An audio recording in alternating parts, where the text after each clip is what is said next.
It's the one thing that we all have, the mind, right? But it's the one thing that we don't have a manual for. We buy a blender, we get a manual. Our iPhone comes with a manual. We get a car and it has a manual.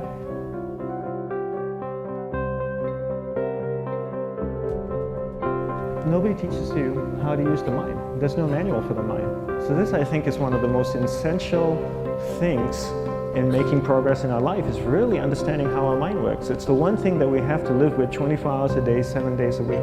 We have no choice. Imagine if most of you slept 8 hours a day, which most of you don't. You slept and you were awake 16 hours a day. In the 16 hours you practice your awareness just randomly moving from one thing to another, to another, to another. All day practice being distracted. What would you be good at after 6 months? You did the 16 hours a day, you just allow your awareness to jump from one thing to another to another. I'll tweet right now, I'll switch to text messaging, then I'll go to email. Oh, my phone's ringing, so I'll answer the phone. And then somebody's speaking to me, so I'll have 2 conversations at one time. And I'll just do this 16 hours a day, 7 days a week.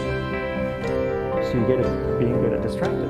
After 1 year, you're an expert at being distracted. After a year and a half, they'll invite you to give keynote talks on being distracted.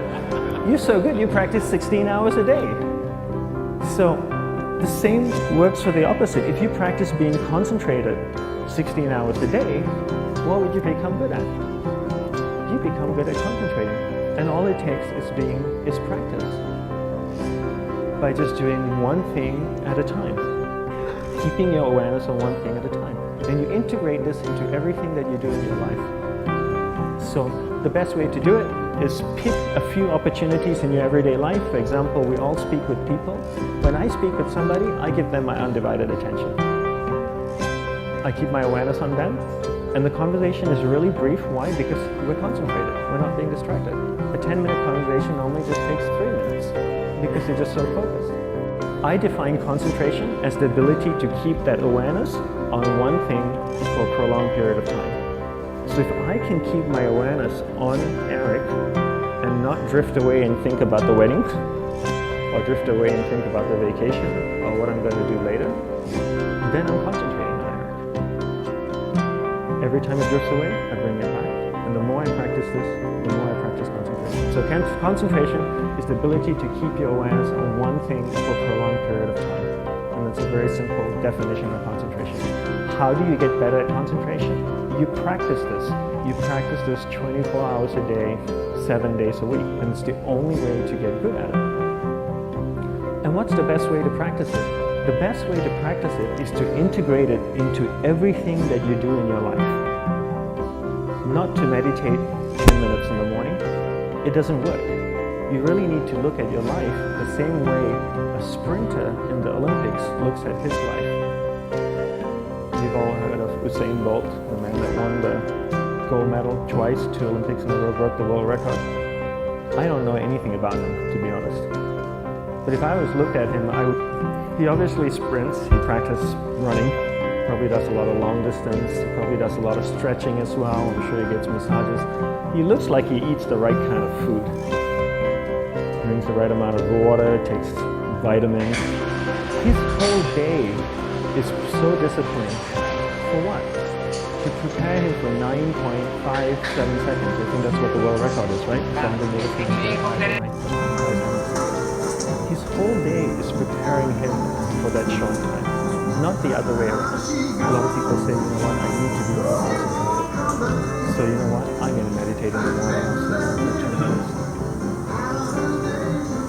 Now I'm Zen Master. And the remaining 23 hours and 58 minutes, they just go about being ordinary and crazy. How does that work? How would you change? It's not balanced at all.